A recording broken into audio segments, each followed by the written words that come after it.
Go ahead, dance. Nah, I'm good. Pussy.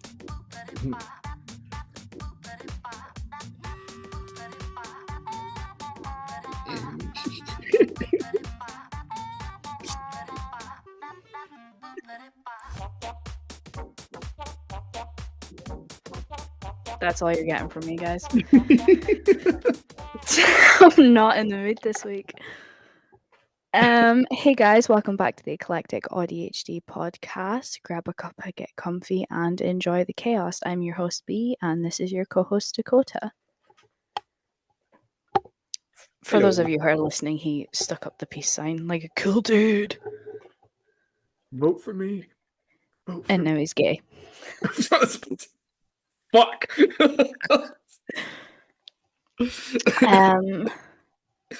How are you guys? How was your past week? We are filming this on a Sunday, so it's really only been like 4 days.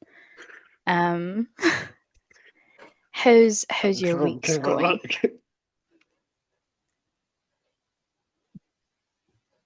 Anyway, Vert now too. That kind of hit me out of left field. I had to find out where we stopped. Okay. The first statement is pretty sure everyone likes you. Okay, so guys, you gotta put some kind of context into these. Which one of us, if you're talking about both, then say both. But if you're talking about an individual, say which one of us. And in what context do they like us? Okay? Mm-hmm.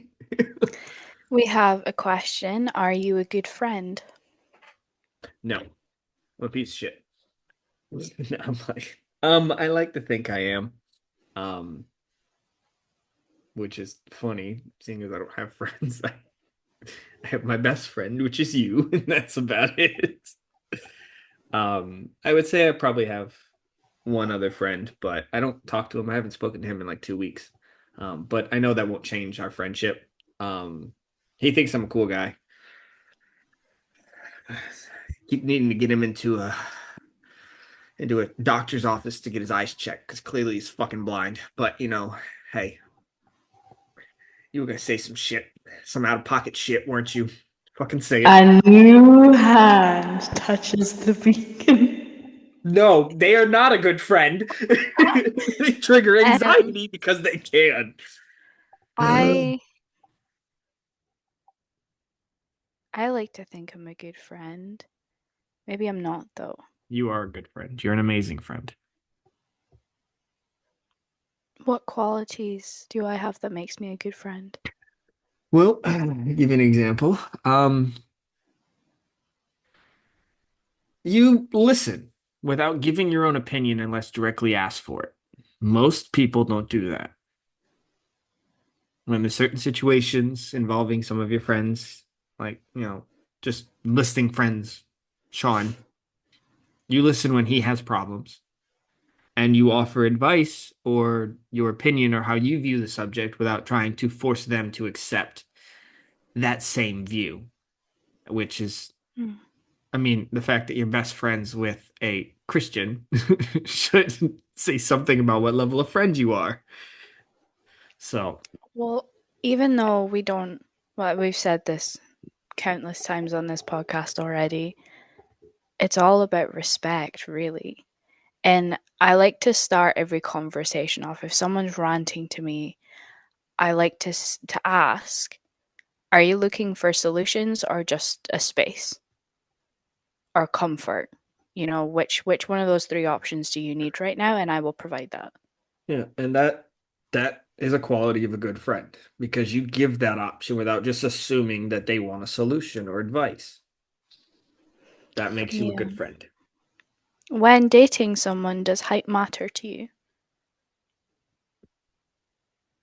To an extent. I will never go for somebody who's like 7 feet tall because that's You're a shark king.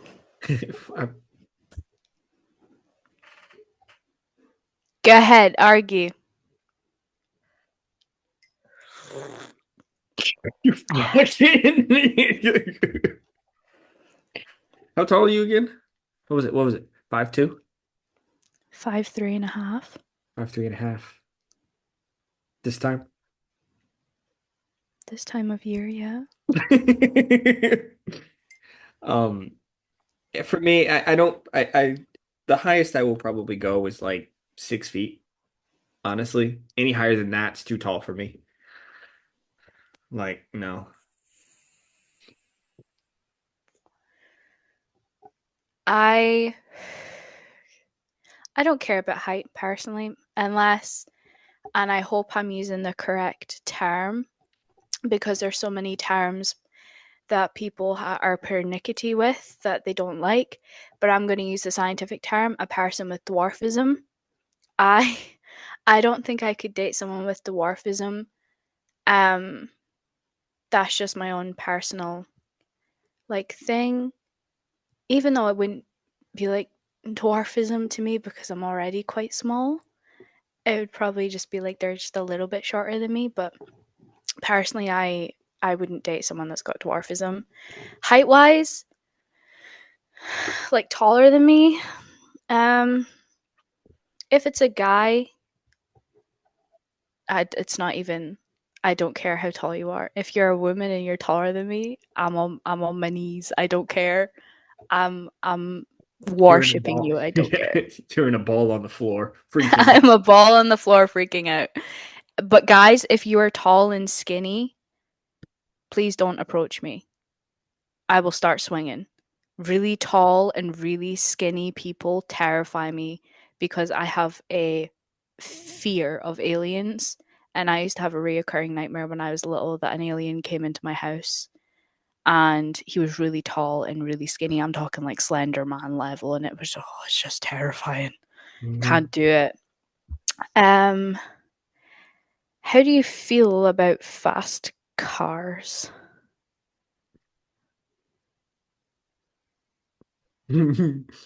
Cargo vroom.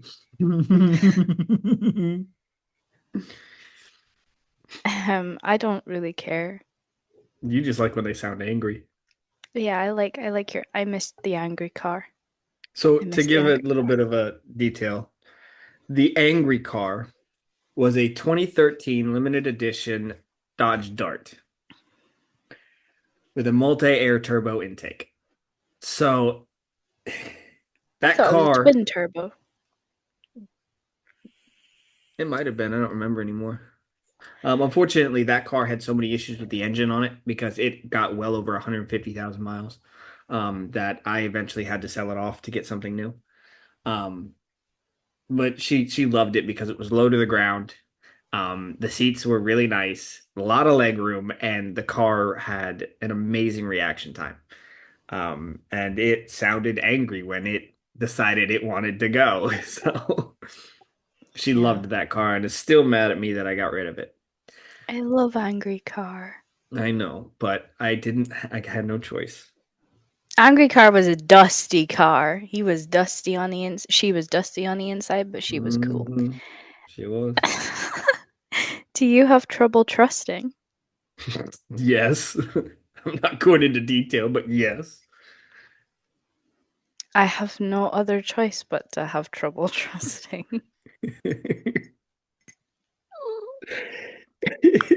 Oh, baby. Yeah, I have big trust issues. I'm gonna cry if we don't move on. We're moving on. We're moving on. I like your style. Once again, Thanks. who? Thanks. The last thing you do at night. Ooh.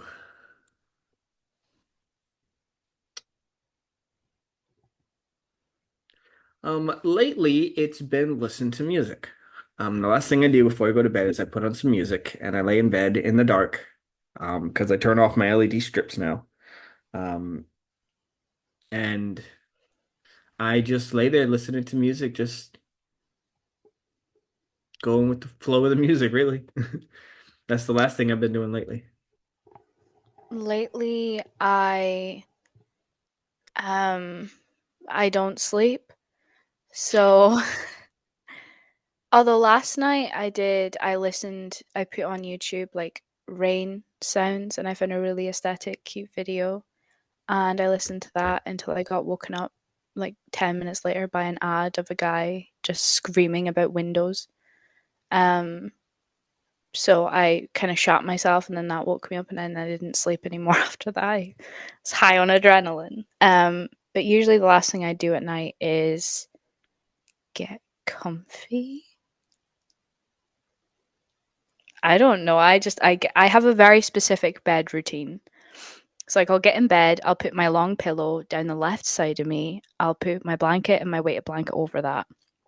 And then I will turn on my right side, flip over my pillow so it's nice and cold and it's got the comfy side to it. And then I put Brown Connie on it. I make sure Brown Connie's head is away from my head so that I'm facing like his little feet. And then I snuggle into Appa and I get comfy. That's my bedtime routine. But that's the last thing I do at night is get comfy. Um, we should be friends. Okay. No.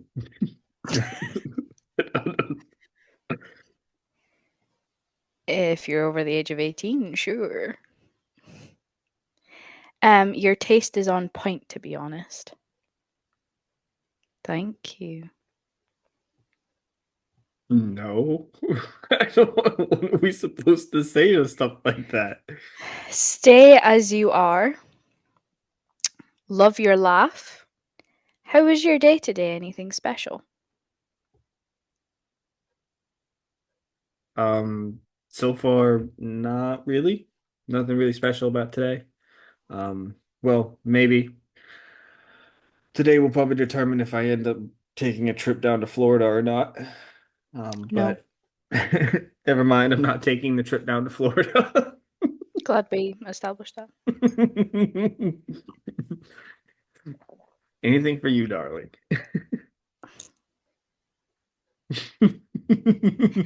Um, I think that got you more than yes, ma'am. um, my day today, it was decent. It was decent. Um, played D&D today, which was really good. I really needed a different kind of distraction. It was nice. Had a lot of fun, had a lot of laughs. Um, but nothing really special. Tidied my house, which was nice. I tidy my house every day, or at least I try to, just to keep my space tidy because it's a very small flat. Um, like you guys are at a window right now, and the wall is like 3 feet away from where my hand is. Like that's my elbow, so it's like 3 feet, and then that wall is like right there. And, like you can see, like my bookcase is like that's right against the wall. So it's not really a big flat. It's like perfect for one person. I think if two people are in here, it'd be a bit small, but it's fine. We'll find that out soon enough, though. Why am I talking about how big my house is? Change of Oh, scenery. cleaning. Yeah, yeah. Do you have high expectations of yourself or your environment, and why is that? My environment, no. I don't really have high expectations of my environment. Myself, kinda, yeah. Um, I end up more disappointed with myself than anything else, because my expectations are quite high, and I fail to meet them every single time. But I always do it that way. That way, I don't achieve something minimal. If I achieve a expectation of myself, I put in a lot of work and a lot of effort to achieve that expectation. And it makes it all that much better that I managed to reach that expectation. So yeah. Um, High expectations of myself? Probably not. Of my environment, yes, but that's because I went from living in a chalet that smelled like cat pee. I don't own a cat. Um, and like a really grubby place. Like there's mold everywhere. Those chalets should be knocked down, and they're meant to have been for like 15, 20 years now. Um, to living in a really nice flat. So I have very high expectations of myself to keep this place clean. So why my dog sleeps in the kitchen, not on my carpets, because she does have accidents in the house, and I would rather it be in a place that I can easily wipe up than have to sit scrubbing a carpet. Um, but yeah, she's not in the kitchen right now. She's somewhere. I think she's under that table actually. But I do have high expectations of my environment. 100%. I did my best to try and make it look, excuse me, nice.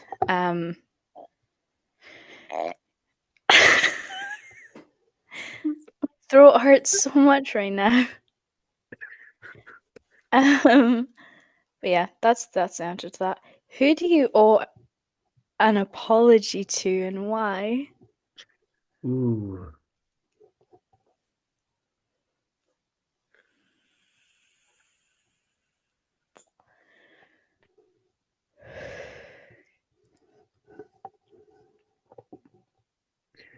There's a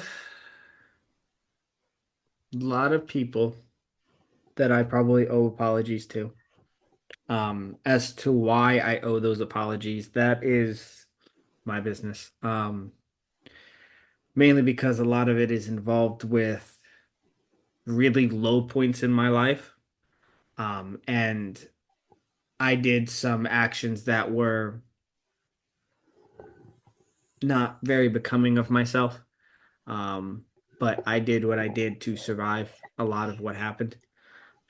So there's quite a few people involved in that.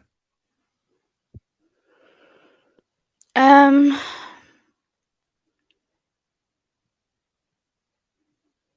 I don't think I owe anyone an apology.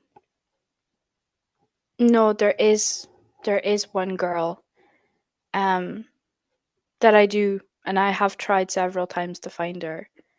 Um to owe I owe a very big apology to. And it was when I was 14 years old, and it's haunted me to this day because I hate myself for it. Um, I fat shamed a girl because my toxic ass boyfriend at the time pushed me to. And I hated myself for that. And we had a good friendship, even though like we'd only been speaking for a couple weeks. And yeah, I like totally turned on her and fat shamed her because my boyfriend decided he didn't like her at the time. So I turned totally nasty to her. And I can't remember her name. But she was actually a really lovely girl, and we grew quite close quite quickly, and we'd spoken about long distance relationships and stuff like that. And she had a long distance boyfriend at the time, so we had a lot in common at that point. And yeah, if you're watching this by some weird chance, I'm very fucking sorry. I'm a completely different person now.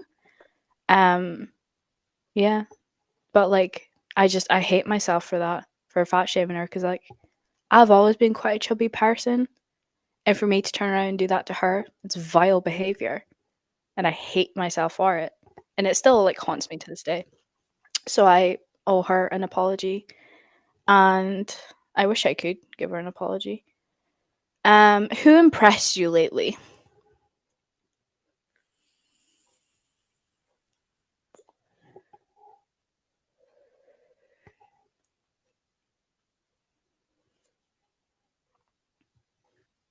Hmm.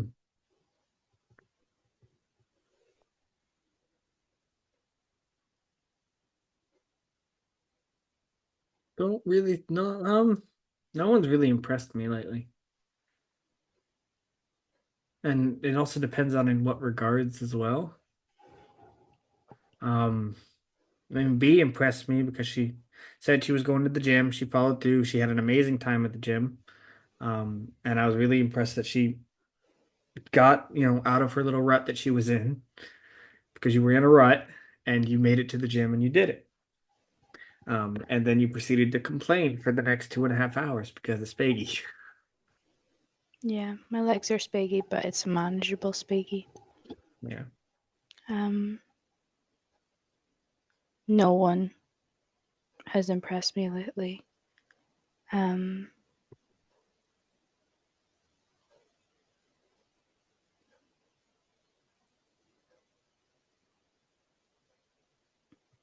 actually, that's a lie.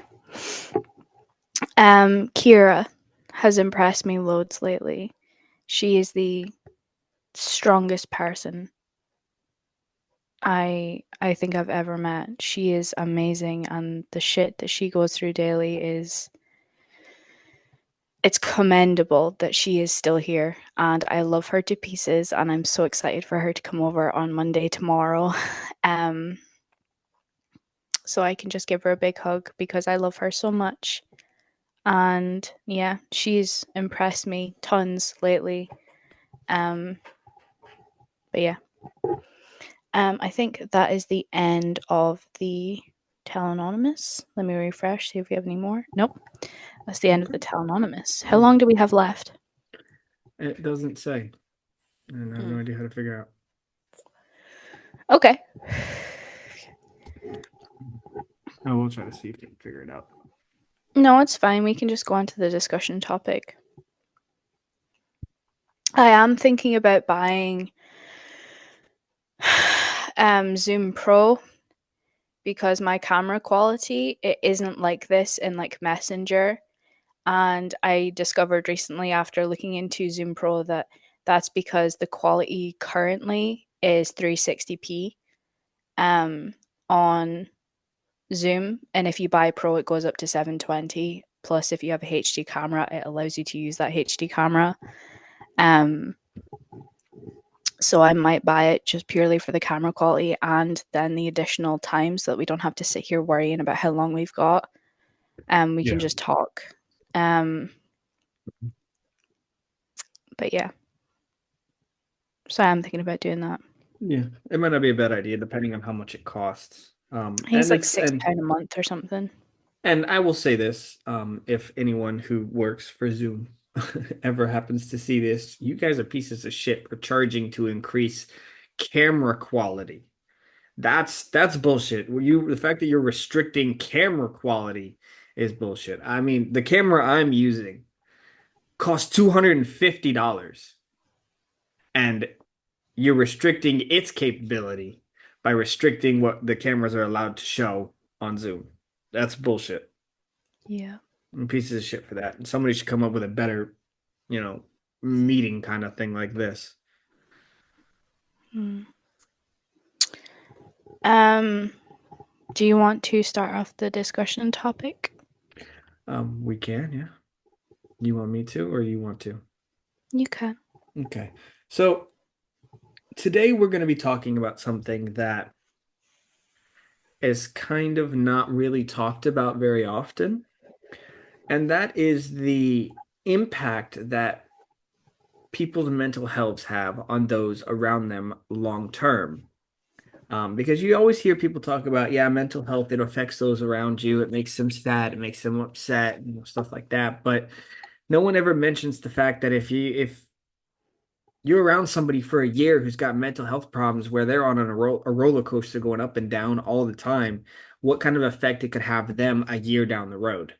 And that's not something most people really talk about. And I think, B is seen for the first time that it can have a very drastic effect Yeah. on because she's dealing with situations that she's watching people react to one thing, but not react when she's basically the same way. Mm. So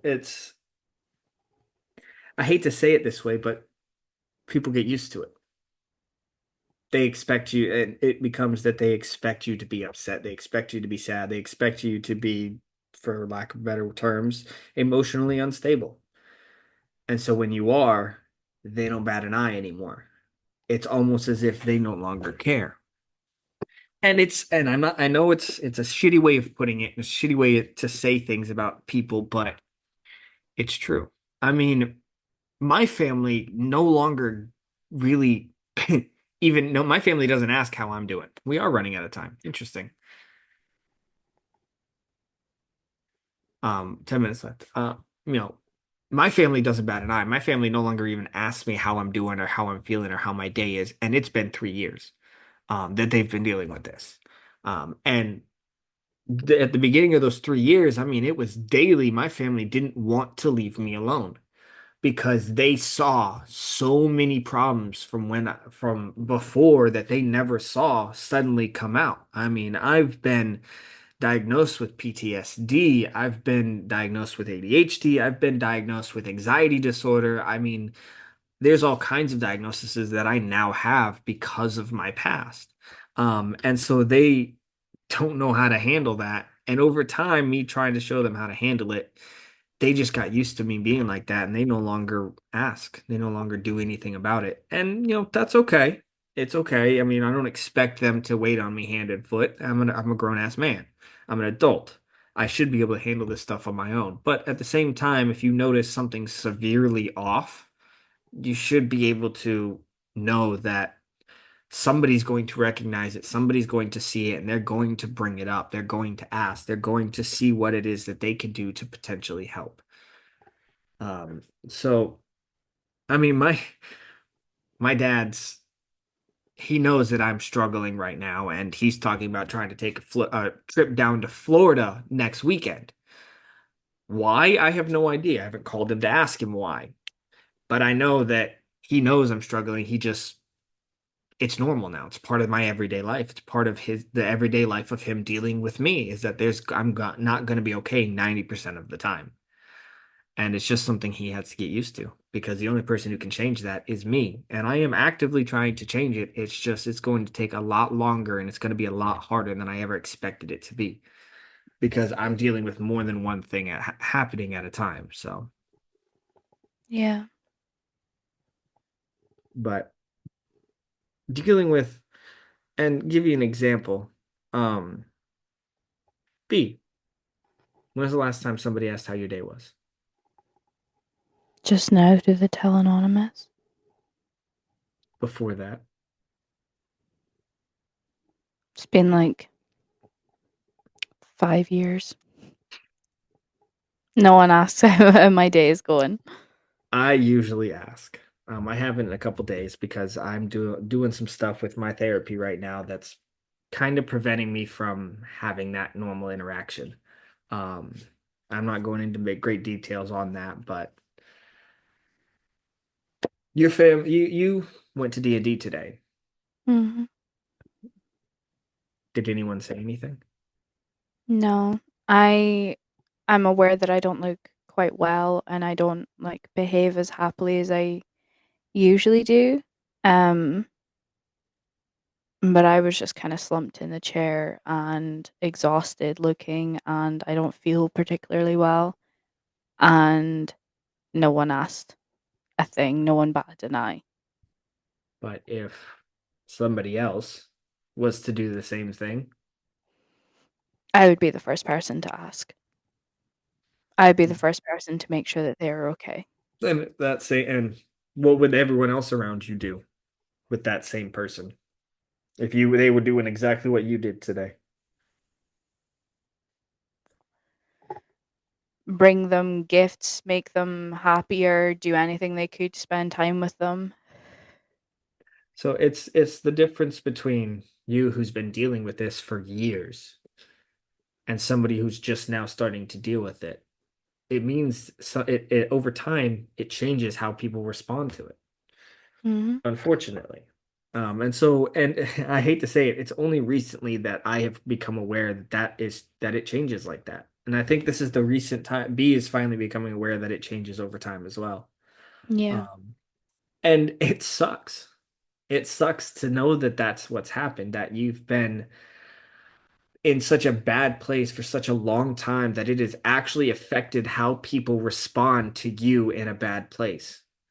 And I honestly believe that that is what 90% of people who face depression issues and anxiety issues and, low points in their lives, eventually they stop caring anymore and they basically give up on themselves because no one reacts the way they used to. it changes, and that affects the people with the mental health even more because now they go from thinking like I have a support group to am I a burden?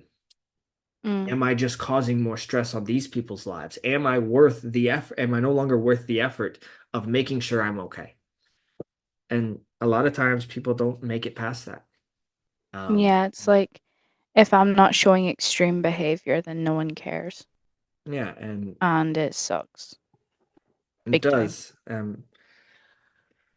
I don't normally show strong response. I don't normally, I'm not normally like this, where everything is serious. I mean, the number of times you guys have watched me laugh and goof off and laugh till my sides hurt. Um, and then today to go into something serious like this is because I see how people interact with me now. And yeah, it makes me wonder if I'm worth the energy. Am I worth the effort for them? And Of the course only you are. person, yeah. And it takes a lot to realize that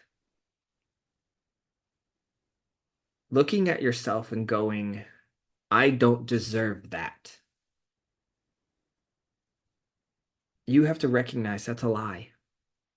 You're simply lying to yourself because it's not your choice on what you deserve. It's the other people's choice. They think you deserve that attention. They're going to give you that attention. And that's something I currently am struggling with right now and talking to my lawyer about, not my lawyer, my therapist about getting that stuff, going to therapy from a lawyer. I'm suing my own mental health. I'm suing myself. I'm gonna lose money and then gain it back because I'm a win, bitch. Um, can't lose if you're both sides. So I mean, but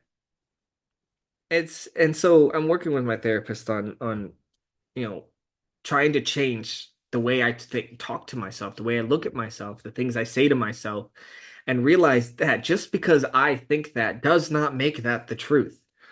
90% of the time, it makes it a lie. It doesn't matter if I feel I don't deserve something, if I feel I don't deserve someone, something, or some action being made on my behalf or for me or towards me. It doesn't matter because I'm not the one making those actions on myself. It's somebody else. It's their opinion, not mine. And so that's something I'm struggling with trying to figure out how to get around. Um, and deep down, I think everyone has those same thoughts, those same feelings about themselves. And in some way, everyone is lying to themselves. Time The check. world, 2 minutes. The world is not okay. People are not okay. Unfortunately, that's normal. But to look at somebody and judge them for not being okay, or to look at somebody and ignore them for not being okay, is wrong. We Mm. should be, and that's what pisses me off, is that we should be putting more effort into mental health, healthcare than any other healthcare there is. I mean, yeah, okay, yeah, we need heart centers. That's fine. We need more therapists though, because dealing with stress, a lot of times stress causes heart issues. It causes all kinds of issues. But I'm ranting and rambling. I could go on for another 3 hours, but yeah, it's just I don't like being serious, but I have to be because I see now how my life and my mental health has affected those around me. Why so serious? This is further. This is trigger alarm. Do you have anything you um, want to add? We have less than a minute. no, nothing really. Okay. Thank you guys so much for listening to this episode. I hope you guys enjoyed. Leave a like, leave a comment, subscribe, follow. Love us, please. I beg of you. See you guys next week.